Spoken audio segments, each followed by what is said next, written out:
just let everybody filter on in now. The participants are joining.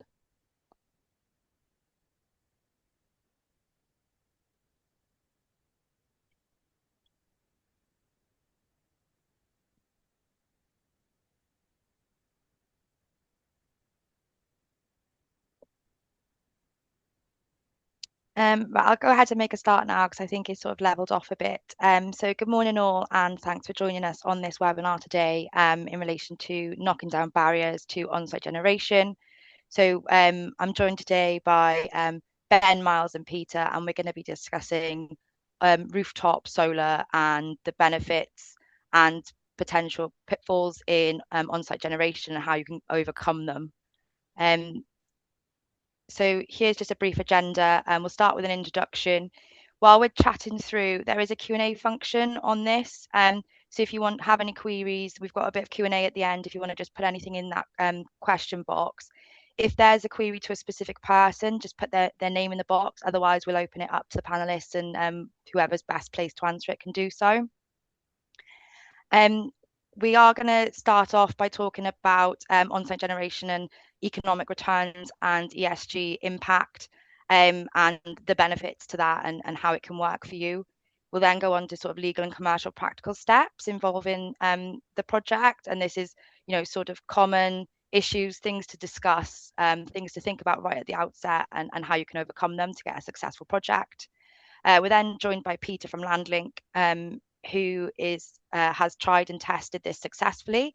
So he's going to discuss his experience in this, and then we'll go to the Q&A and close. So just as a brief introduction, I'm Larry Randall. I'm a legal director in TLT, which is a law firm, and we specialise in renewable energy. I'm joined by Ben. Ben, if you want to do a quick intro, and then we'll go on to Miles and Peter. Yeah, sure. Morning, everyone. Thanks for joining. And obviously quite excited about the amount of people that are engaging with this topic. So hopefully we'll have a really good discussion today. My name is Ben, Commercial Director of Eden Sustainable. We are a behind-the-meter solar developer.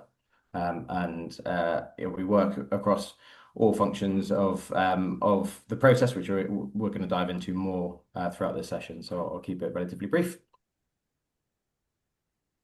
Hi all, nice to meet you. Thanks very much for joining. My name is Miles Thomas. I'm Chief Commercial Officer at Ampere Distributed Energy. We're a pure play funder, owner and operator of behind the meter wind, solar and BESS assets. Nice to meet you. Morning all, my name is Peter O'Brien Ward, Finance Director for Landlink Estates. We're also Finance Director for the Langmead Group.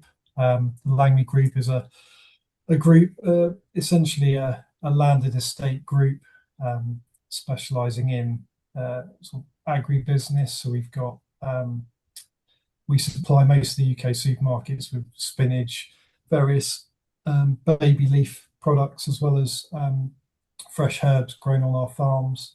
Landlink Estates is the prop co that sits alongside that, and that looks to develop the land for residential, retail, commercial, and also in the past ground-mounted solar. I had the very unenviable task of leading the renewables part of the business, so that's where I've come in, and I'll talk to you about the success we had with both TLT and Eden earlier, but just over a year ago we completed our 4 sites. Thanks all. So launching straight into it then with Miles, just to discuss economic returns and sort of ESG impact on-site generation. Thanks, Larry. That's great. So let me talk about how all of this actually gets funded, because I think this is where a lot of the conversations either get exciting or get really complicated. And hopefully today, my job, Ben's job, and Peter's job is to try and make it firmly the former. So the model that we use at Ampere Distributed Energy is a power purchase agreement, PPA, which you may or may not be familiar with. And the single most important thing to understand about this, and it really sets the context for everything else, is that the site host, the off-taker, that may be you may be the landlord, and that's effectively the occupier or the landlord in this case, spends nothing up front in a PPA. So it's absolutely zero. The capital is deployed directly into each project. We fund the design, the installation, the grid connection, the monitoring systems, the ongoing maintenance, all of it. And in return, the customer or site host just buys the electricity, and the system generates a fixed rate per kilowatt hour, and a rate that is from day one that's lower than what you're currently paying from the grid. So the economics are pretty straightforward. Cheaper energy immediately, so that's straight from the get-go. No capital spend, no debt on the balance sheet. But that's not necessarily everybody's driver. So I want to just spend a moment on the ESG side, because I think it's increasingly where the real conversation's happening, certainly in the property sector. When we talk about scope 2 emissions, that's your purchased electricity. So on-site solar is one of the very few interventions really that gives you genuine sort of auditable reduction. It's not an offset, so it's not a credit you bought from somewhere else. It's power that's physically generated on your roof or on your site and consumed directly in the building. This is reportable with monthly metered data, and that matters enormously to sustainability teams and to the growing number of corporate occupiers with net zero commitments, SBTI targets or CDP disclosures, and they need to demonstrate real reductions. So that's proper demonstration of actual reductions month on month. And on-site generation delivers exactly that.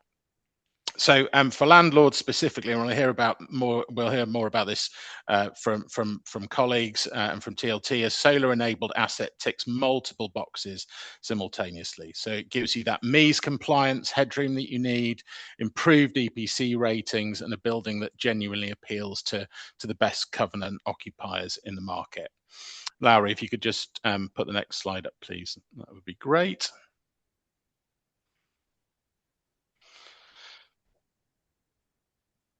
So let me briefly walk through the mechanics, because simplicity should be one of the real advantages of power purchase agreements, but often people see them as being really quite complex, and that absolutely doesn't have to be the case, and certainly with ourselves and with Eden, and by using a good quality firm of lawyers, there should be a significant amount of simplification there. So there's no specific project, no project specific debt raise, no complex financing structure, and that you need to worry about. And the funders like us or some of our colleagues in the market, we build, own and operate the installation, and we do that all to an investment grade standard, and that's really quite important.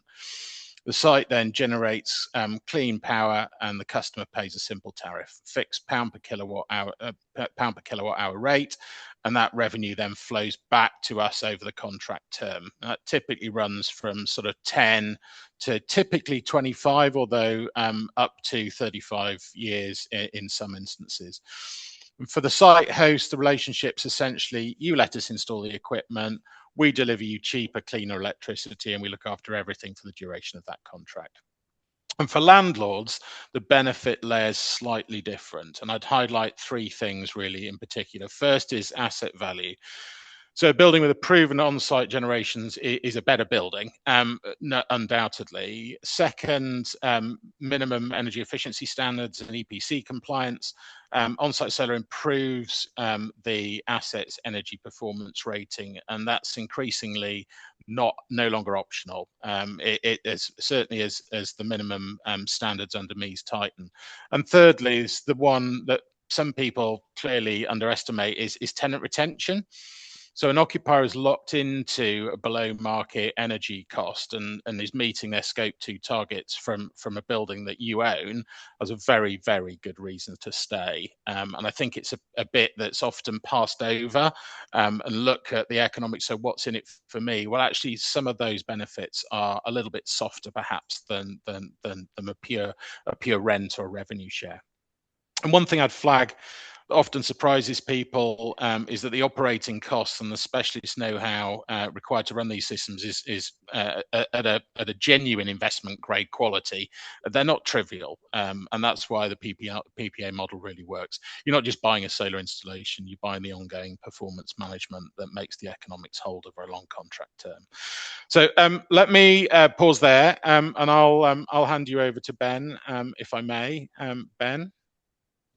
Yeah, sure. So thanks for that, Miles. I think the kind of a running theme through today's session is going to be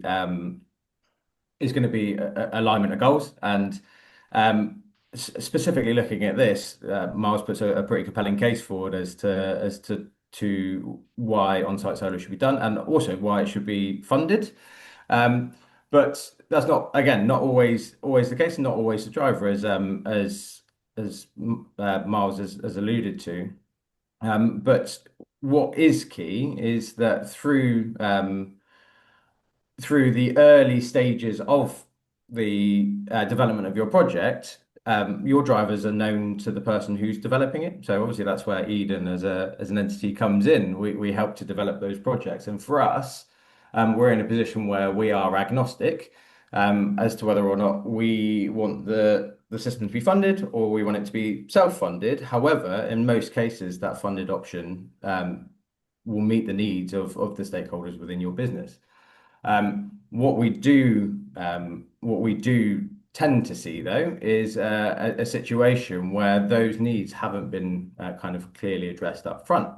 And so we have these siloed teams, which, again, as we kind of transition into the next part of the session, you will see that what happens through that process is you have an ESG team that have their drivers, you have a financial team that have their drivers, you've got an operational team, you've got a facilities management team, and often a legal team. And all of those people have their own needs and wants to get this project over the line. But often those needs and wants aren't put out onto the table in the first instance. And so you end up with whoever has taken the reins of the project driving their particular need.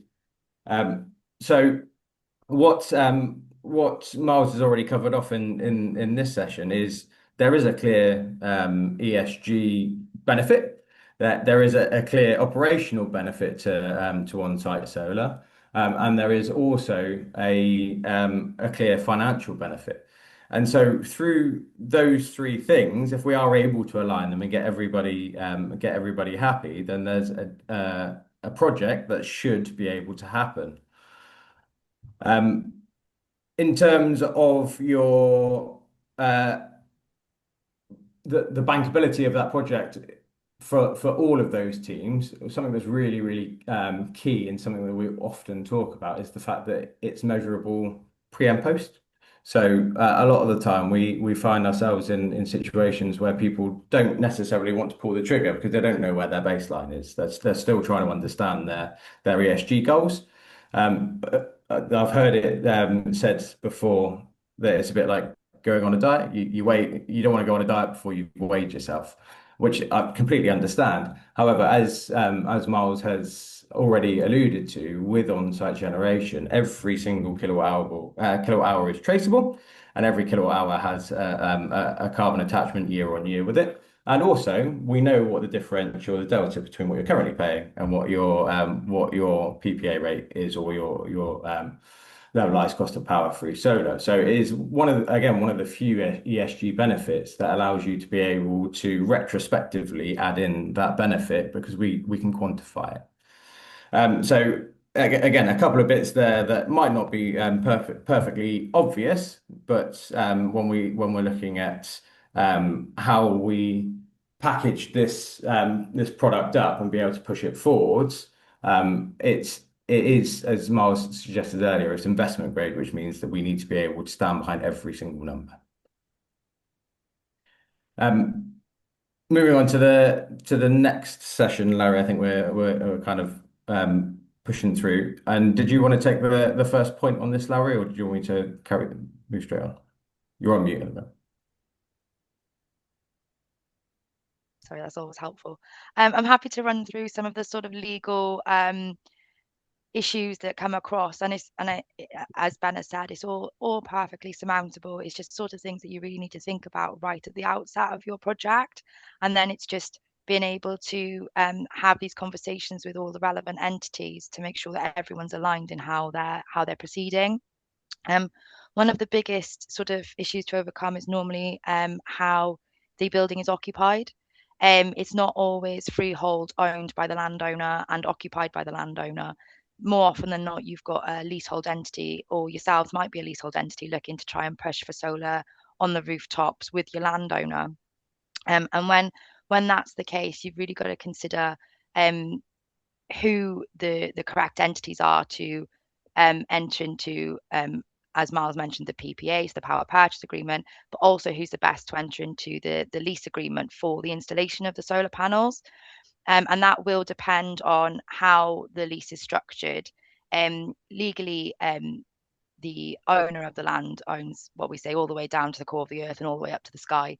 And on rooftop solar really depends on the airspace above, because obviously it really relies on the ability to benefit from the solar rays going to the building. So you don't tend to be too concerned with the building itself, other than the developer needs to get to the rooftop to install the solar panels. But otherwise, it doesn't really matter who occupies the building in terms of the legal lease requirements. You just need to make sure that you're able to grant a lease of the airspace. You do, like I've mentioned, you do need to ensure that you've got the rights to go through the building, to access the roof, to build the roof. But then you've always got the considerations then as well around, well, what happens if any damage is done to the roof when you're installing the solar panels, and just making sure that all parties are protected in that aspect. And it's just really understanding that right at the outset to work out who we need to negotiate with, and what consents we need. So whether it's with entering into the lease with a tenant and then the landowner needs to consent, or the other way around. It's just ensure that all parties are on board and happy to do this to ensure we get there. When you do have a tenant occupying, one of the key sort of issues that comes across as well is when there's the tenant moves, or if you get any insolvency points, because then what you're going to end up with is a rooftop solar generating a load of electricity and nowhere for it to go. So what we tend to do then is also consider things like grid connections, and making sure that there's, sometimes the building's just in a good area, that would mean that there'd be a readily stream of tenants to come in to take the electricity if things did go wrong. But otherwise, yeah, we look at grid connections as well. So we make sure that any documents we have allow connection to the grid for insolvency, or just in case the solar panels are just generating excess power that the tenant isn't taking, and therefore to ensure that all parties can benefit from that power that can still be exported then to the grid. The second point then comes into, and I've sort of touched upon it, is how the documents are structured.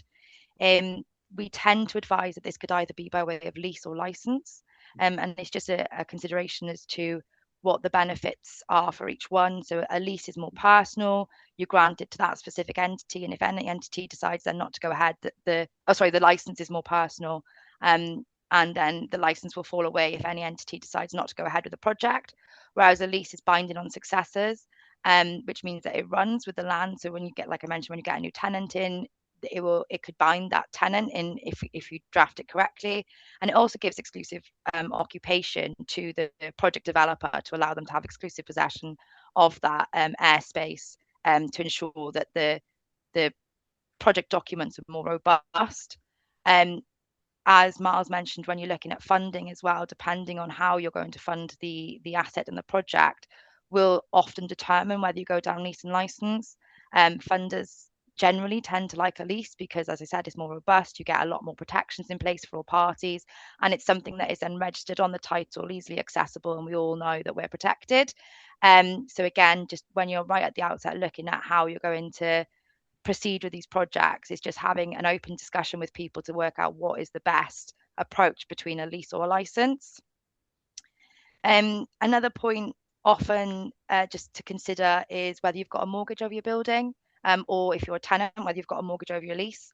it's not necessarily an issue. It's just making sure that right up front you've got your mortgagee on board and looking into it, make sure that they're happy with solar panels being installed on the building, and that you get consent before entering into your lease or license.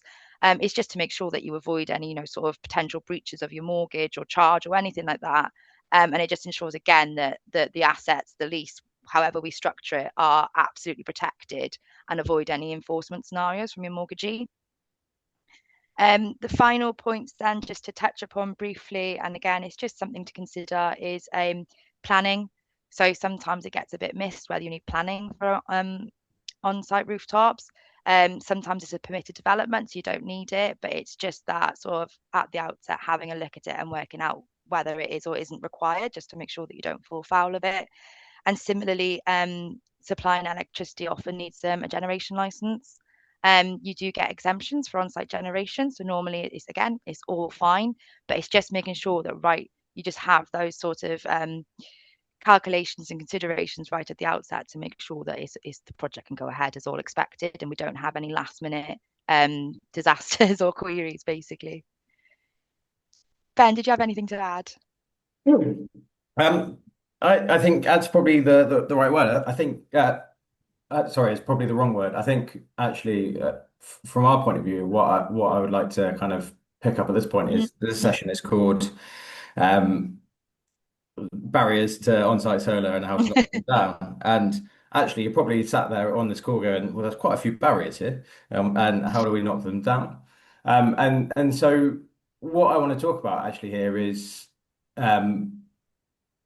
where Larry's come from there and said, look, these are all of the potential constructs, and these are all the potential ways that we can do this, and we don't want to fall foul of this, and we don't want to fall foul of this, and we don't want to fall foul of this. Where that in the past potentially has probably cropped up for some people on this call is where we're going in with no plan. So we're getting to the point where actually we've decided, yes, we want to do something on site, but we haven't thought about all of those things to be able to then go, right, which is the right path? And we're coming to Larry and her team and saying, cool, how do we create a construct based on no formal plan of how we're going to do this? And then Larry and her team have to unpick the lack of upfront work that's done to get to a point where we're entering into a legal agreement. And so again, this is very much what we wanted to highlight as part of the session, is that having a clear plan and having the right partner in that relationship to be able to understand all of the things that Miles and Larry have already thrown up as kind of barriers to entry to on-site solar is really important. Having a good partnership that understands that this is all coming down the line, because whether you choose to ignore it and get to that point, or you choose to upfront it and put the plan in place, those barriers will be there. And so how do we now look at that piece of how do we knock down barriers? How do we address them, understand them, and knock them down? And for myself, that normally starts right at the very first couple of meetings with a new client is, why are you doing this in the first place? Like, how did solar become a conversation that you guys entered into? And typically it will be, we've had a horrific energy bill, or in some cases it will be, we've had a supply chain pressure, or our tenants have asked for it, or likewise our landlord is asking us if we want to enter into it and can we help them out. But typically what happens is one person or a group of people at the top have gone, I want to do this, and then they hand it off to one team who then looks after their needs. And as you can see on the slide behind, there are a fair few things that come into a successful on-site solar project, and they meet their collection of needs. And I've made it really simplified in the background: construction, commercials, legal, but obviously we've got FM, ESG, all of those other bits that make up your business in the background that are trying to compete on their needs. And if we don't have those things addressed at the first part, then the next part of the conversation doesn't really flow. So why are we doing solar in the first place? What's it going to do for you? So how is it that we're able to give you the right the right feasibility study that says, actually, this is what we wanted it to do for us, be that reduce our carbon, be able to point to where it is, reduce our non-commodity costs on our bills, because obviously it's not going into the grid before it gets used on site. Is it that you want some more energy security? All of these things are elements that we can then take to the side and say, right, when we're looking at our design and looking at how we structure this deal, how can we talk to that team that needs to know that their needs have been met? On that note, who are the stakeholders within this project? Do we have an in-house ESG team? Do we have a 5-10 year plan within the business that says that we need to lower the bottom line, or we need to reduce exposure to volatility in certain areas? So getting those stakeholders and getting their needs down on paper, and then off the back of that is, how are we going to fund it? So is a PPA the right structure? Is it that actually you're going to fund it yourself? Are you going to have to raise debt? If you are going to have to raise debt, would that be money better spent within your business elsewhere? In which case, does something like a PPA address that and give you a better benchmark to then go and move forward and meet your other business goals? Because invariably, most of the people on this call aren't solar generators as a primary function. You've got something like Peter, where you've got either a land estate or you've got a factory or something that is working in the background, and we don't want this to detract from your day to day. And then the most important question I tend to ask is, if you have explored this before, why didn't it happen? And we're, like we spoke about earlier, they're going on weighing yourself before you go on a diet. Quite often, we're quite bad at looking back and going, why didn't that project happen last time? And what would have been the impact if we did do it? And when I have those conversations, we have them very, very regularly. I've been working for Reed in a sales or BD function for the last 4 years, and we've seen a lot of projects come back around, and then we say, right, last time we spoke about this, so and getting all of these things on the table, why didn't it happen last time? And invariably it went into the too difficult, can't be bothered part. And one yesterday, in fact, they happen so frequently. So it's exactly that, yeah. So it can be that when we go back and have that discussion, we say, look, these were the things that we wanted to get. We weren't being difficult. We know these challenges are coming up front.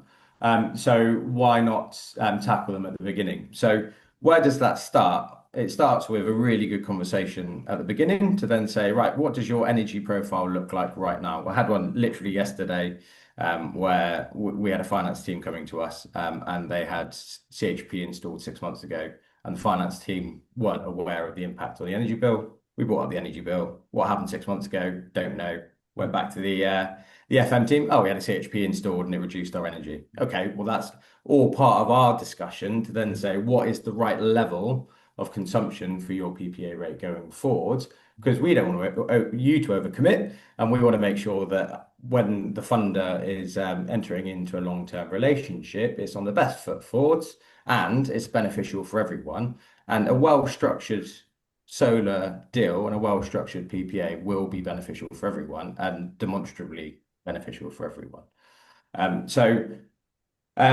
Those are kind of my 5 key questions. And then coming out of that, we then look at all of these kind of subsets around the outside. Is, okay, who are maybe the third parties that we need to keep happy? What is the upside for your tenant, and how, if we're talking to a landlord, what's the upside for your tenant, and how can we demonstrate that to them so they can get their stakeholders on board? Like Larry said earlier, is your building mortgaged? Are we able to then have that conversation early to say, what's your thoughts on this?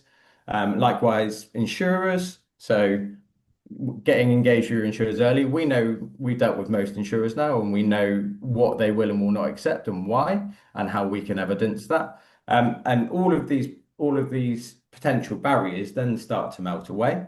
And taking that kind of full circle, and the point on the right-hand side is that actually legals are always, and sorry to say this in front of everyone, Larry, but legals are always seen as the barrier to this kind of project. Yeah. Oh, legals got in the way. That is not the case if actually we do all of the legwork up front, and we have developed a project, because then we're coming to Larry and going, we know exactly what we need here. We need a setup where X, Y, and Z is the lease license piece, X, Y, and Z is the PPA piece, and actually we're going to work together to make sure that any assumptions are firmed up, and we know what the impact of those assumptions are going to be later. And what that means off the back end is, once we've entered into an initial agreement, so a hot or let's set of heads terms or a supply and install contract, the time between entering into that and reaching financial close and then having an asset that's generating is dramatically reduced, and there's a lot less friction between your teams, that then says, oh, actually, I wasn't part of that initial discussion because it's been 18 months since we had it. So actually, when all of these needs and wants of your internal and external teams are known up front, we are able to dramatically reduce any friction and bring forward the benefit for you having installed your solar in the first place. Thanks, Ben. So, and just to reiterate, we like the points I raised, we absolutely can overcome them all. It's just like Ben says, things to just think about right at the outset, so that, yeah, when we're discussing it, we can just go, right, here's all the things that we need to do, and let's just get going and sort it out, basically. One further point, Larry, that I did forget to mention as well is, in that kind of in the past 4 years, even, which isn't a long period of time, the amount of kind of misnomers and changes in what is possible has been massive. So the amount of people that come to us and go, I can't have solar because I'm a tenant in a leased building with a short lease. Or actually, once upon a time, that was kind of an accepted position. But things have moved, and there are structures in place that can benefit landlord tenant. But again, we need to know that landlord and tenant need a benefit. Indeed. I've not got a huge amount to add to this section, really. I think we've covered an awful lot, and I'm quite conscious of time. But I just wanted to touch on 3 things, and they've all been picked up, but from a funder's perspective, I think are really important. I think first for me, and Larry was quite heavy on this, so it is what I would call consent stacking. So particularly on tenanted commercial property, PPAs sort of involve 3 parties, as we said, the landlord, the occupier, us as the funder and operator. So getting all of us aligned really early, and this was something that Ben really highlighted, getting us all aligned really is absolutely critical. We need the landlord's consent to install and for us to be there. We need the mortgagee's consent if the property's financed. We need the building's insurer. We haven't talked necessarily so much about insurers yet, but we need the insurer's sign off, and all of this does take some time. It is totally manageable and actually is pretty straightforward, but getting the right advice really early on is absolutely critical. And for that reason, actually, we really don't like to work on projects where the off-taker, so where the host, is not properly advised. So good lawyers that are very well versed in the PPA space, absolutely critical for this. And the contractual framework needs to reflect who owns what, who has the access rights, and what happens at the lease end. And if you're not getting advised properly on that, it can create real problems. And I'd say that is certainly one of the 3 main areas where things fall down at the financing stage. Second, and we haven't really talked about it at all yet today, is creditworthiness. Because we're committing capital for 25, 35 years potentially, we need confidence as funders that the counterparty we're working with will be there to pay that money at the end of the contract, so not just in the first few years. So this is not us being difficult, it's about us making a responsible investment. Ultimately these will be sat in everybody's pension funds at some point, so it's absolutely critical that we get this piece right. So a robust occupier cover covenant, appropriate security arrangements. Think about this sort of stuff ahead of time. If you know your finances don't look particularly good, but you'd really like to explore a PPA, what can you do? You know, are you part of a wider group? Is there a parent company guarantee that can be offered? Bonds, all those sorts of things we will consider. It's really important.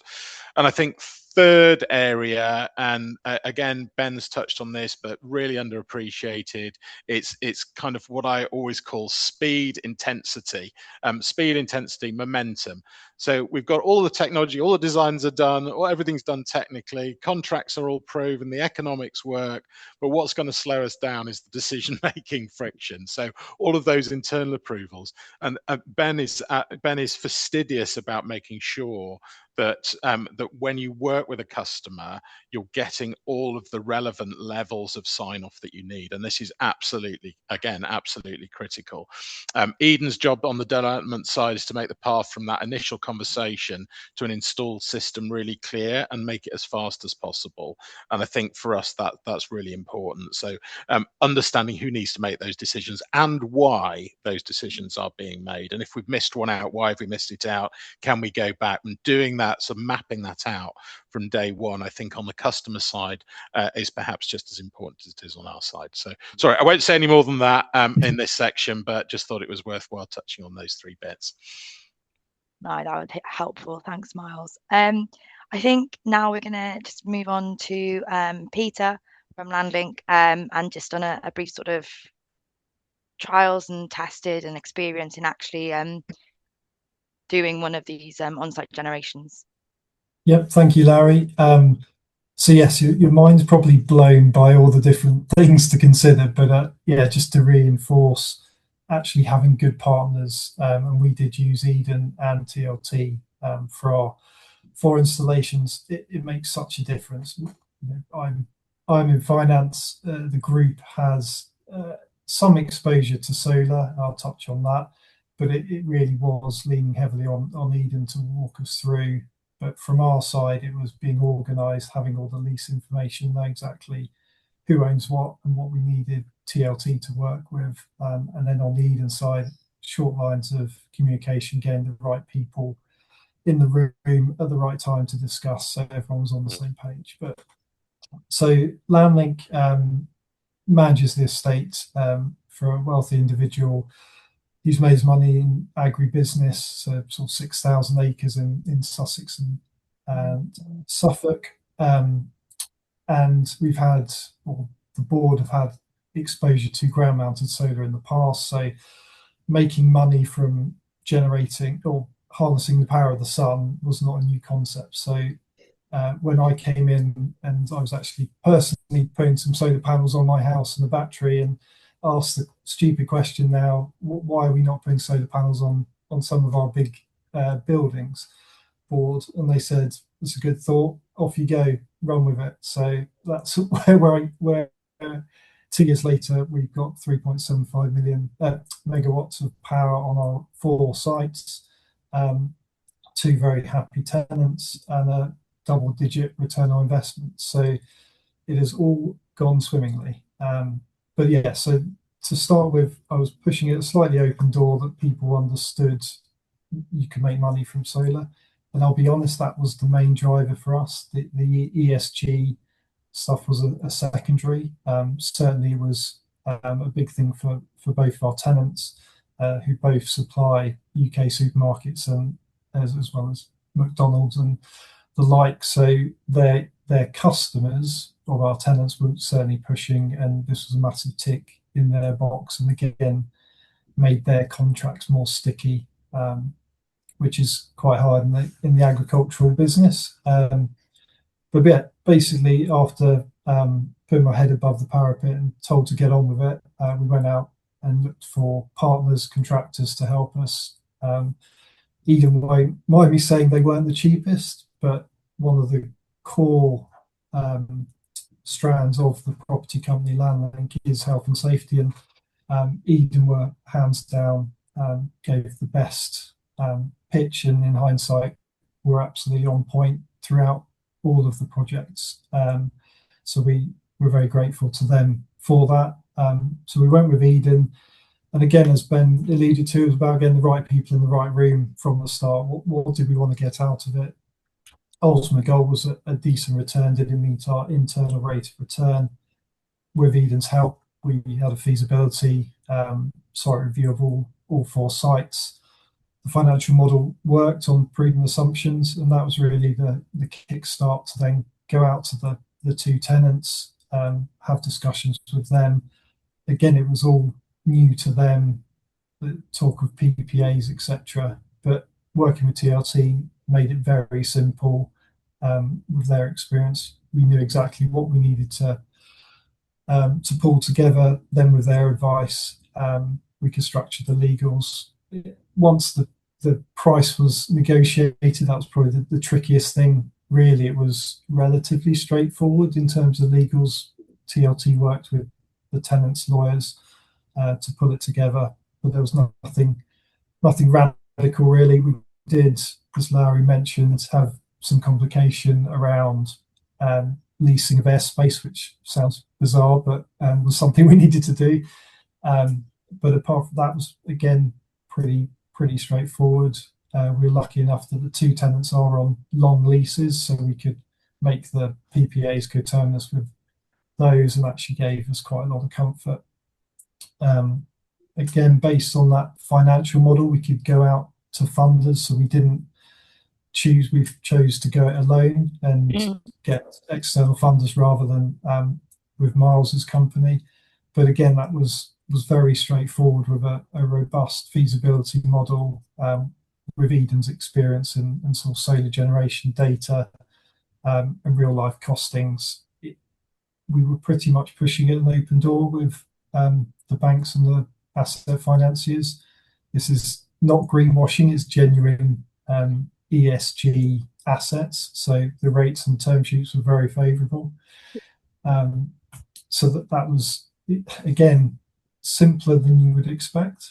And then working with Eden, yes, there was some grid approvals, there was planning on all 4 sites, 2 of which are in AO and OB areas. But again, the council saw the benefit of sticking solar on roofs. Now with another hat on, we have great difficulty with putting solar on farmland, but putting it on roofs ticks all the boxes of brownfield generation, etc. So that again was a relatively easy win.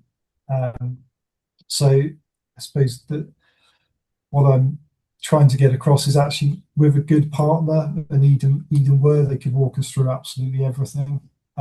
We got to the point where the legals were in place, we had planning, we had banks on side, asset finance on side, so we could then press the button with Eden to book in some dates and get the scaffolding up and crack on.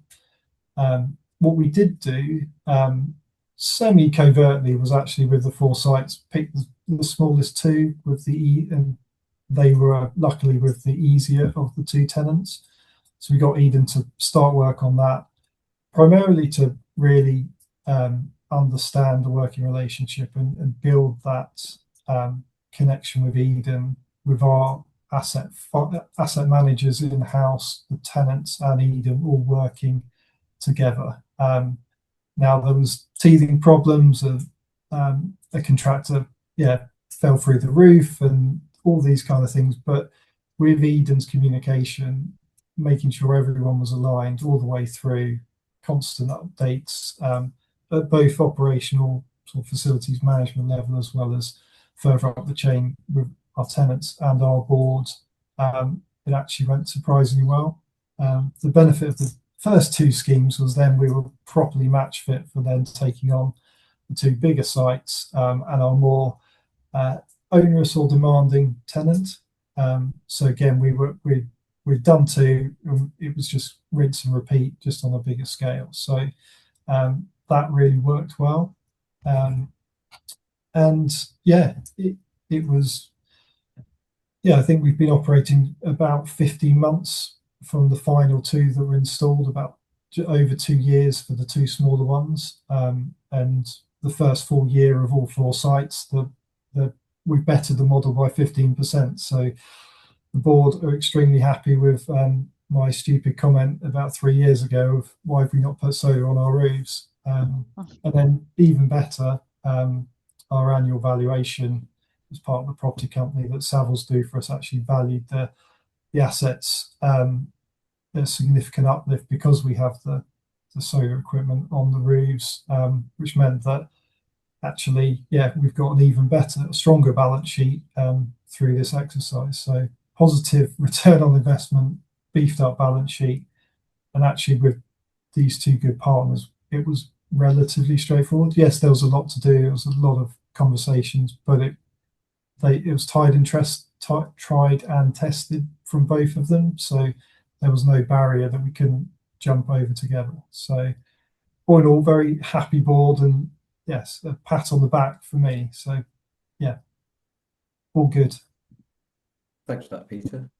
And I think there's a few little bits that we could talk to in there as well, and Peter, about some of the benefits that weren't necessarily up front, but that kind of popped out through the development phase. So I recall on one of the sites they were looking for some AC upgrades, which again could have potentially been a bit of a challenge. But as part of, I'm sure you can appreciate with the kind of businesses that Peter's tenants are running, shutdowns aren't particularly favourable, and so obviously we can't work on live sites to install HV works, and so that was part of what we had to do. They had some HV works that they needed to complete, and we were able to tie those in and make sure that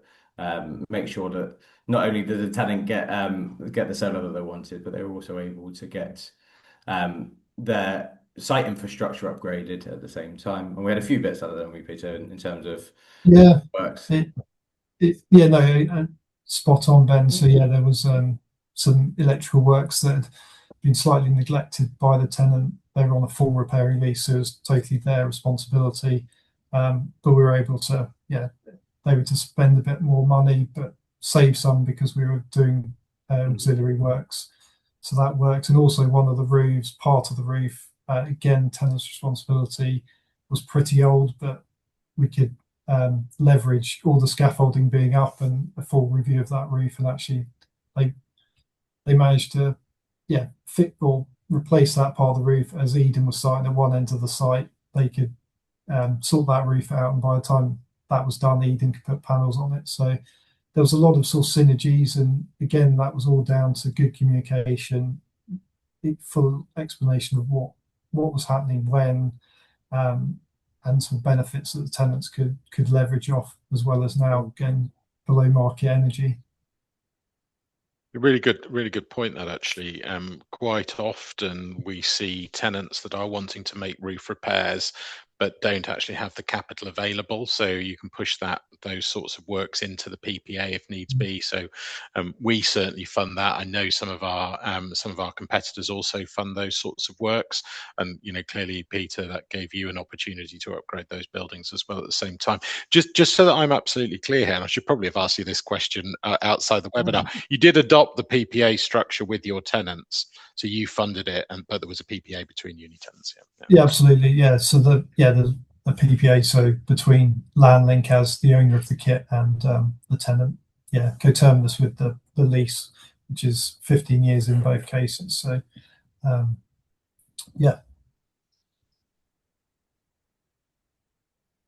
Great, thanks, Peter. That was really helpful. I don't know if Ben or Miles have got anything else to add on that, or if not, we've got 10 minutes or just under 10 minutes left. So we're just going to move on to the sort of Q&A aspect. I have just put up the speaker's details and some email addresses just in case anyone does have any queries that they want to take offline or to further explore next steps or how you can progress the project. We've got a couple of questions. So the one I've got on my screen, this is probably Miles, maybe one for you, but is there a minimum roof area or energy demand for a building for a PPA to be considered? There are providers out there that will go considerably smaller. Where we are concerned, typically we look at probably upwards of 100 kilowatts, provided that there's some opportunity for additional roofs for that customer. So 200 kilowatts is probably the kind of notional starting level. We will go a bit smaller. In fact, a number of our customers where we're rolling PPAs out across their entire estate, some of them go probably down as low as sort of 50 or 60 kilowatts.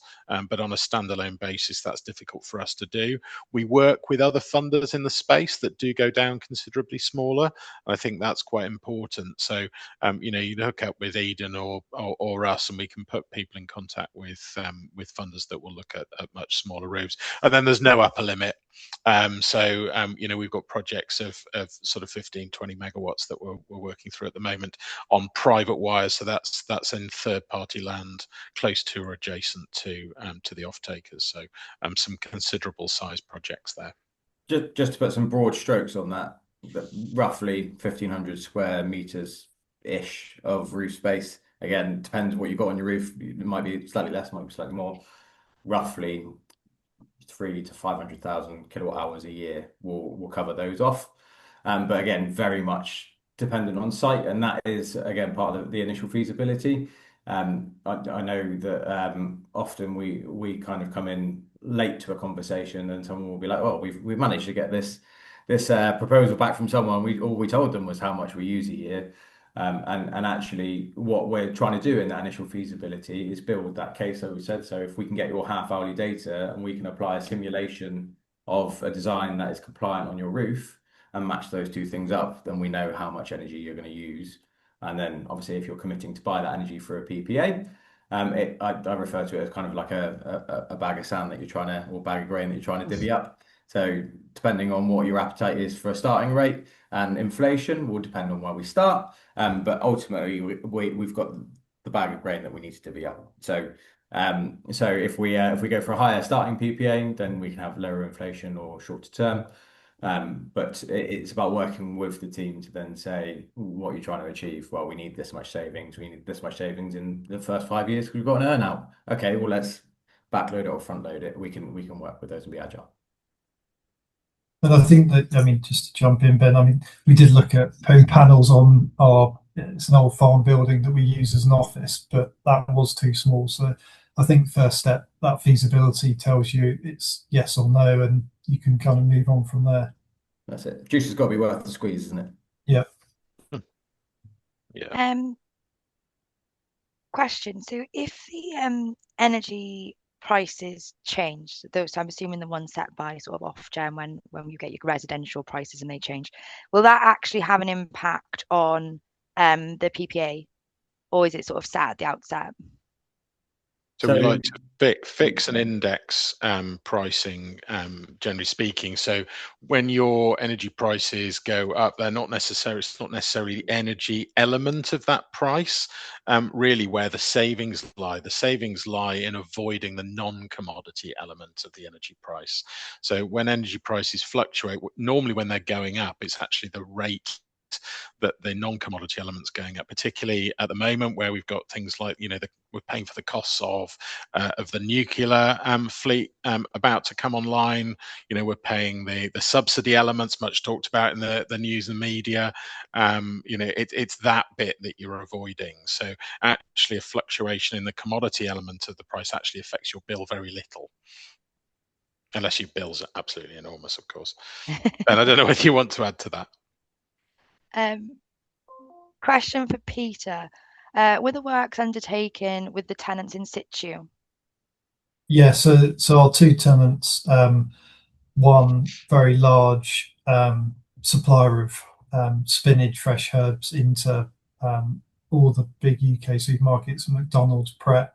They work 24/7. So that was the challenge, that actually we needed to work, or Eden, our asset managers, and their ops team needed to work together so they could basically have I think it was an 8-hour shutdown. So they sort of worked with the tenant to go and front load the shifts so they could give us a short window at the right time. We also worked with the tenant when is their busiest times of the year. It's sort of spring, summer. So I think we had the shutdown in kind of autumn when demand is low, and therefore that was a window. But no, tenants were very much in situ. And then the other one is a packer of herbs, which is not 24/7, so there's a bit more leeway with them. But yes, they were in situ. Thanks, Peter. Again, coming back to that, I'm sure there are people in the chat that have businesses and they go in shut down. Absolutely not. That is something that we need to address right at the beginning, because you're going to have competing challenges. You can have the facilities management and production team that are saying we really need to have control of this, and you're going to have the finance team go, we want to get this asset live, and so you have to have a round table and say, right, how do we work with you to make that the right thing? Is it that we just need to come and do it out of hours? If it's a 24 hours, are we able to shut a certain part of, so in the case of one of the tenants, they had 2 boards, so we could keep one half of the factory running while we worked on the other half of the factory. So there are ways and means around it, as long as everybody's on board. But if you wait until the very last minute and then go and try and prescribe that to the FM team, they're going to go, what are you talking about? We absolutely can't. And just to jump in, annual timing was key there. So as I mentioned before, we did the first tenants 2 small buildings to kind of get match fit, which then gave us more time to fully plan the second bigger ones. So we could go, actually, if we start, I think we start in March. Yeah. But basically we timed it so we were going to go live in their quietest time. So yeah, we had time. Yeah, I think we went live, didn't we, early March, so just before they were really revving up with production. So yeah, we had the luxury just being able to provide that phased construction plan with key milestones, and then everyone worked towards them. So it's not a shock. We've got a 4 or 5 month lead into those key events. Yeah, with some breathing space, because there was always delays. Yeah, it is construction still. Yeah. Next question. I'm conscious it's 10:30, so it might just be the last question, unfortunately. So we might miss a couple. But is there a lifespan of the solar equipment in terms of evolution of technology, and how does this affect the PPA? I'll pick this one up, and something that's really interesting is throughout the entirety of this webinar is I don't think we've touched on product once. And actually, product in this space is something that's really not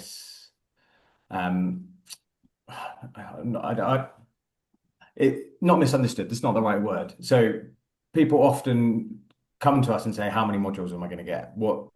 How are you going to do this? What technology are you going to use? And actually, it's kind of secondary. And I always refer to it as the same as when you're having an extension done in your house and asking the builder what hammer he's going to use. Like, you just wouldn't do that. So what's important for people to understand is that the product that we use is such a small part of what we're doing, and we are always working on investment grade. So as Miles has already alluded to, as part of a funded solution, we are looking at top tier. So we're looking at traceability of modules. We're looking at the current quality. We're looking at the top generation, how we fit within the warranties, how we secure it to the building, how we stay within consents, and all of those kind of things. The standards we hold our contractors to are extremely high through our employers' requirements, and absolutely, Ben. So the traceability piece is so important to us, and will be for those holders of these investments long term as well. It's absolutely critical, and rightfully so. But the key point is that it's quite a mature technology, and so things like degradation are known. We know how they degrade over time, and that is already factored in upfront into how we structure these deals. And we know that a warranty for a standard inverter means that within the lifetime of the PPA, or as Peter will Peter will confirm when we're having people self-fund, we are telling people up front, this is what your responsibilities are going to be through that process. You are going to have to re-energize your inverters after 10, 12 years. Please make sure that you have a fund of X amount for that.